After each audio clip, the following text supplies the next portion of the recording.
오늘 예수님이 이제 두 맹인을 고쳐주시는 장면이 나와요, 말씀에. 그런데 예수님의 모습이 평소 모습하고는 조금 다른 모습을 볼 수 있습니다. 뭐냐? 우리 27절, 28절 같이 한번 읽어보겠습니다.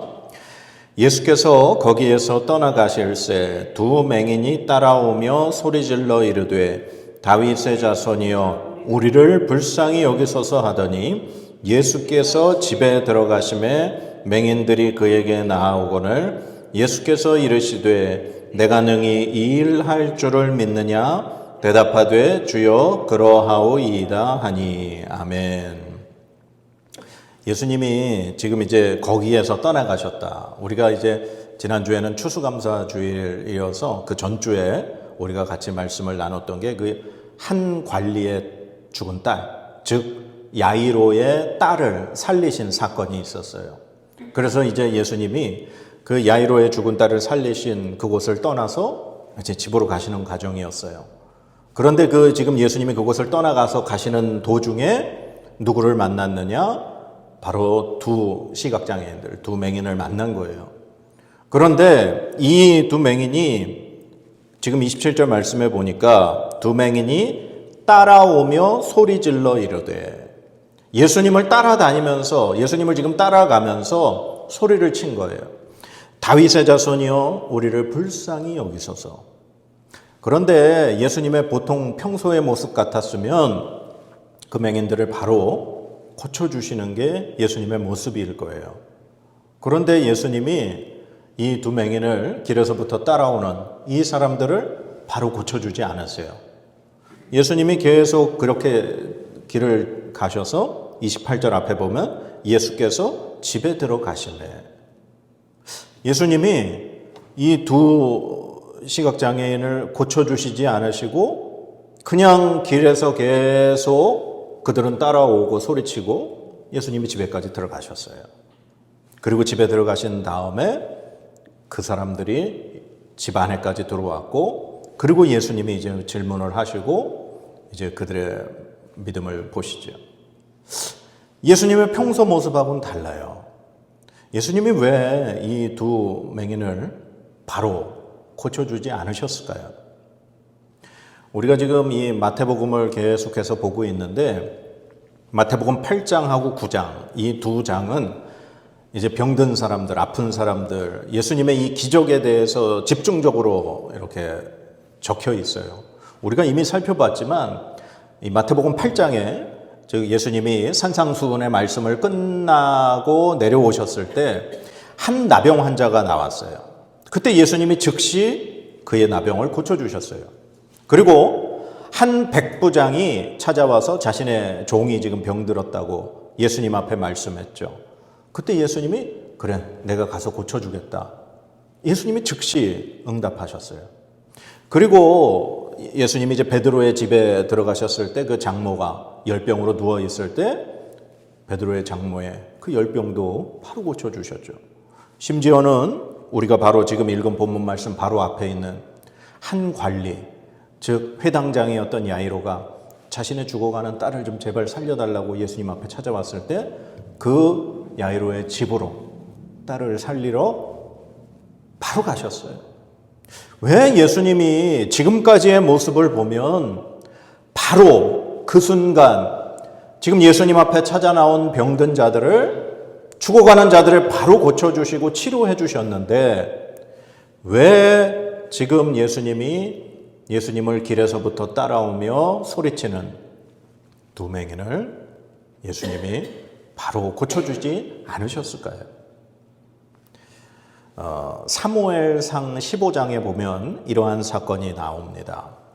바로 이스라엘 백성들이 왕을 요구해서 하나님이 이스라엘 백성의 첫 왕으로 세우신 사람이 있죠. 바로 사울 왕입니다. 그런데 이 사울이 왕으로 세워지고 난 이후에 하나님이 사무엘을 통해서 사울에게 한 가지 이제 미션을 주셨어요. 그게 뭐냐? 아말렉 이 백성들을 진멸해라. 하나님이 아말렉을 이 사람부터 짐승까지 다 진멸을 해버려라 라고 사울에게 명령을 하신 거예요. 그래서 이 사무엘이 사울에게 이 하나님의 명령을 전달했습니다. 그리고 이스라엘 백성들을 이끌고 사울 왕이 가서 이 아말렉과의 전쟁에서 승리를 거두었죠. 그런데 이 사울이 하나님이 분명히 모든 짐승도 진멸하라고 말씀하셨음에도 불구하고 어떻게 했는지 우리 잘 알죠? 짐승 중에 좋은 것들을 남겨놨죠. 사무엘상 15장 9절에 이렇게 있어요. 사울과 백성이 아각과 그의 양과 소의 가장 좋은 것 또는 기름진 것과 어린 양과 모든 좋은 것을 남기고 진멸하기를 즐겨 아니하고 가치 없고 하찮은 것은 진멸하니라. 하나님은 분명히 모든 것을 진멸하라고 말씀하셨어요. 이게 하나님의 명령이었어요. 그런데 사울 왕은 하나님의 명령에 100% 순종하지 않았죠. 그래서 하나님이 이 사울 왕 삼으신 걸 후회하시면서 그렇게 가슴 아파하시는 걸 이 사무엘이 이 하나님의 마음을 가지고 사울을 찾아가게 됩니다. 그리고 하나님이 이 사울을 왕에서 이제 폐하시겠다고 말씀을 하시죠. 그래서 사무엘이 사울을 찾아가 이렇게 얘기하는 말씀이 있습니다. 사무엘상 15장 22절 23절인데요. 사무엘이 이르되 여호와께서 번제와 다른 제사를 그의 목소리를 청종하는 것을 좋아하심같이 좋아하시겠나이까. 순종이 제사보다 낫고 듣는 것이 순양의 기름보다 나으니 이는 거역하는 것은 점치는 죄와 같고 완고한 것은 사신 우상에게 절하는 죄와 같음이라. 왕이 여호와의 말씀을 버렸으므로 여호와께서도 왕을 버려 왕이 되지 못하게 하셨나이다 하니. 아멘. 우리가 너무나도 잘 아는 말씀, 순종이 제사보다 낫다. 바로 이 말씀을 이제 사무엘이 사울 왕에게 전하게 됩니다. 하나님의 말씀에 이 사울 왕은 자신의 생각대로 그렇게 아각 왕도 살려두었고 좋은 짐승들을 살려두었어요. 하나님의 말씀에 순종하지 않았습니다. 자, 다시 오늘 본문 말씀으로 돌아와서 이 두 맹인이 예수님을 길에서부터 따라왔어요. 다윗의 자손이여 나를 불쌍히 여기소서. 큰 소리로 외치면서 계속 따라갔어요. 예수님이 집으로 들어가시는 그 순간까지 따라다니면서 외쳤는데도 예수님이 그들을 그냥 외면하고 집까지 들어가 버리신 거예요. 그리고 집에 들어갔더니 그들이 이제 나왔고 예수님이 그들에게 내가 능히 이 일 할 줄을 믿느냐 물으셨죠. 그랬더니 그들이 예 믿습니다. 그때 이제 예수님이 그들에게 치료를 하시는데 자 29절 30절 같이 읽겠습니다. 시작. 이에 예수께서 그들의 눈을 만지시며 이르시되 너희 믿음대로 되라 하시니 그 눈들이 밝아진지라. 예수께서 엄히 경고하시되 삼가 아무에게도 알리지 말라 하셨으나. 아멘. 자, 여기 말씀해 보니까 예수님이 이제 이들을 치료하셨어요. 고쳐주셨어요. 그 다음에 예수님이 이 두 맹인에게 하신 말씀이 있어요. 자, 30절. 그 눈들이 밝아진지라. 예수께서 엄히 경고하시되 삼가 아무에게도 알리지 말라. 엄히 경고하셨다. 이 엄히 경고하셨다라는 이 헬라어 말이 엠브리마오마이라는 이 동사예요.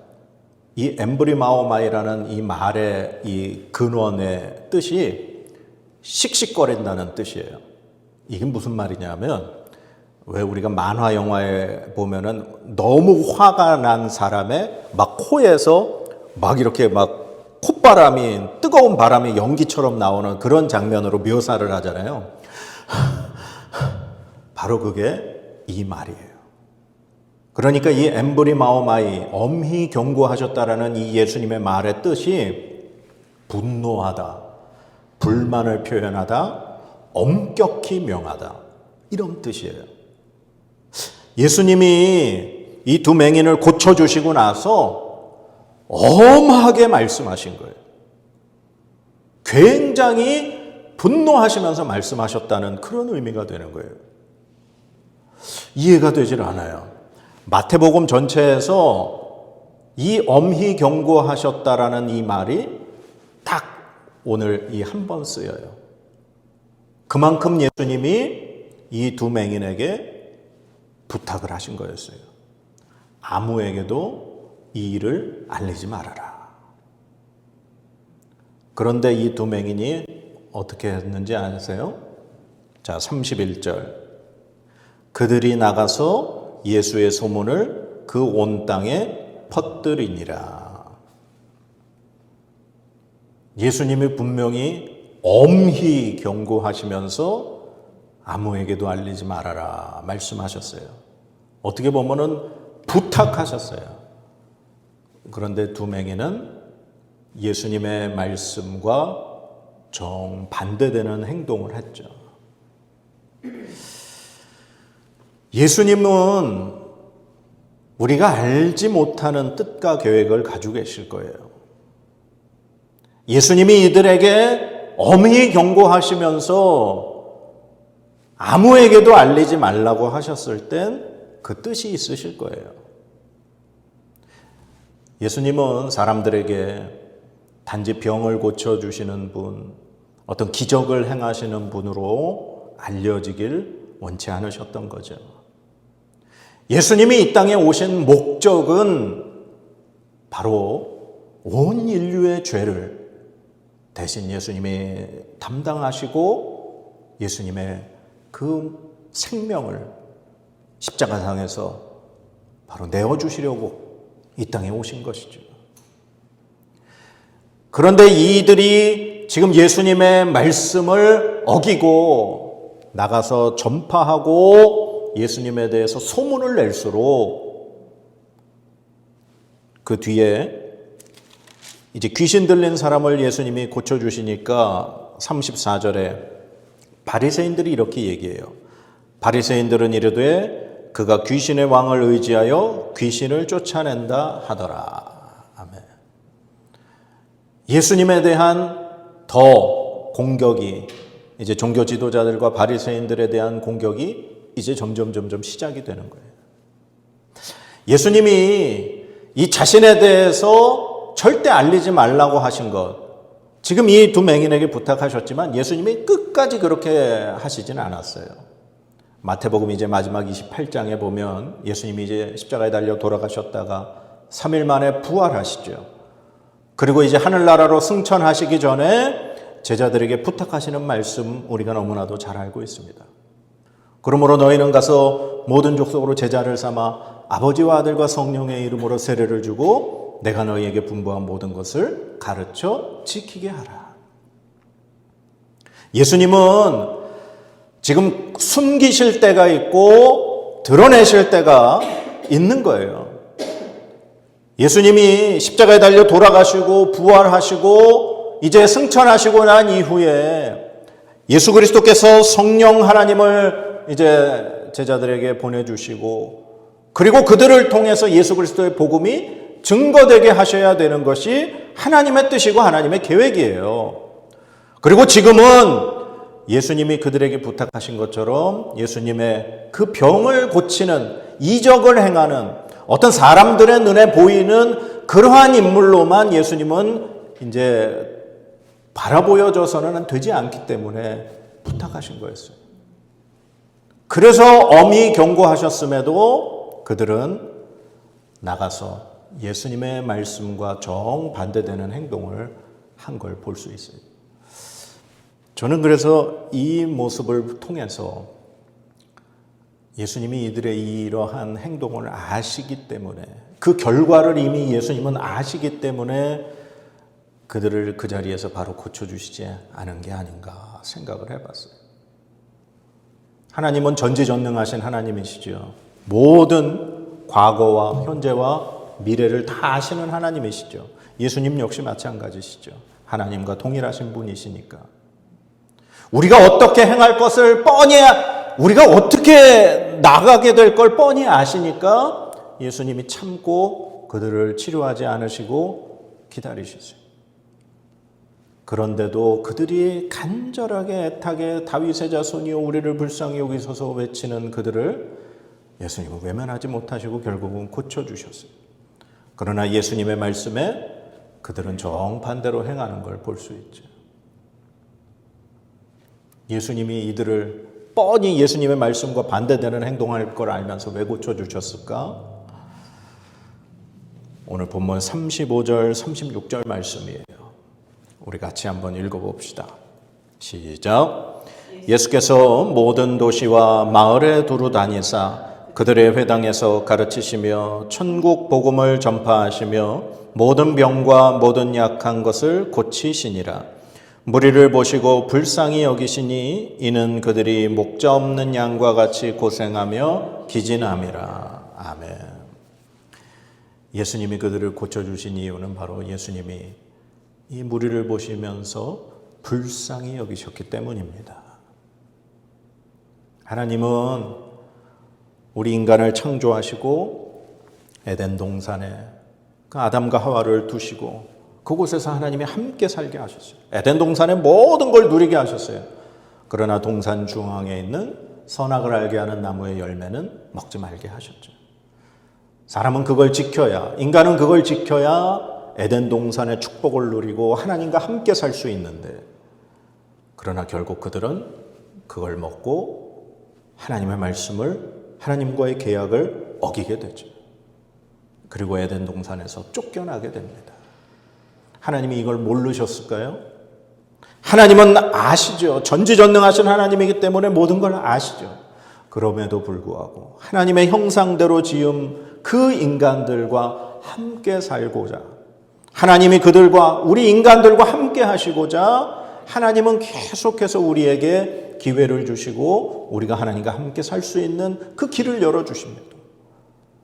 인간들은 결국에 하나님의 뜻에 반대되는 그런 행동을 하죠.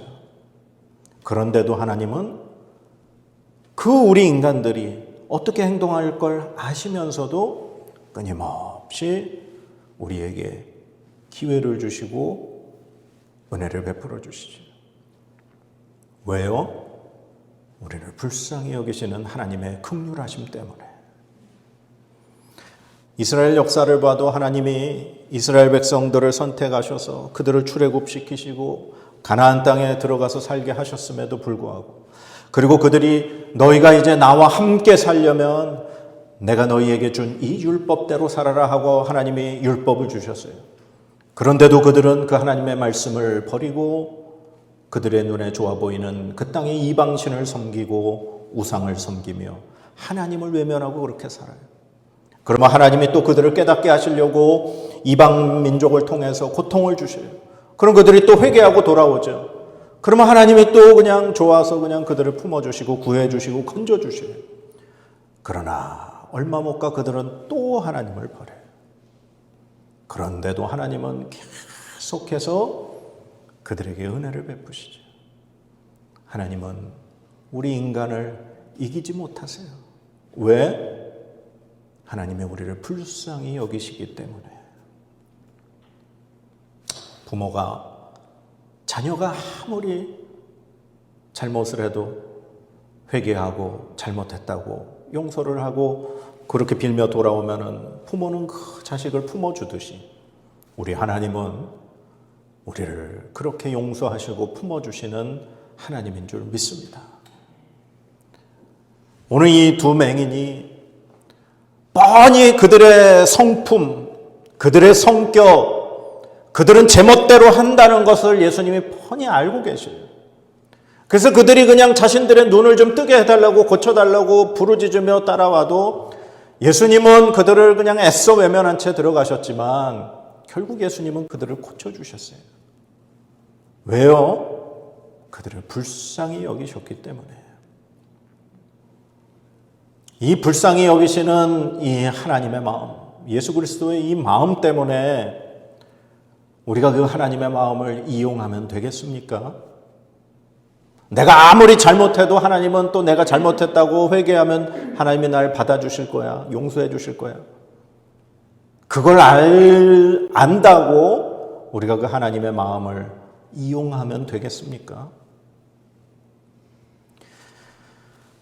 우리가 이제 이 말씀을 통해 하나님이 왜 우리에게 이렇게토록 은혜를 베푸시는가 알았다면 우리가 이제는 하나님의 뜻에 어긋나는 하나님의 말씀에 순종하지 않는 그러한 모습을 우리가 살아서는 안 되겠죠. 우리의 믿음이 어느 정도 이제 성장했다면 하나님이 나를 얼마나 사랑하시는지 예수님이 나를 위하여 십자가에서 그 생명을 주신 그 은혜를 내가 깨달았다면 이제는 내가 하나님과 어떻게 살아야 하는지 우리는 알아야 하겠죠. 그럼에도 불구하고 우리 실수할 수 있습니다.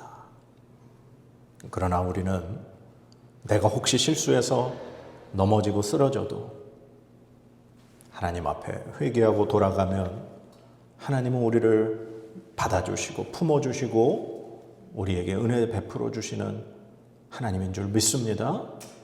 하나님은 우리를 불쌍히 여기시는 하나님이시기 때문에 하나님은 우리를 이기지 못하시는 하나님이시기 때문에 그렇습니다. 기도하겠습니다.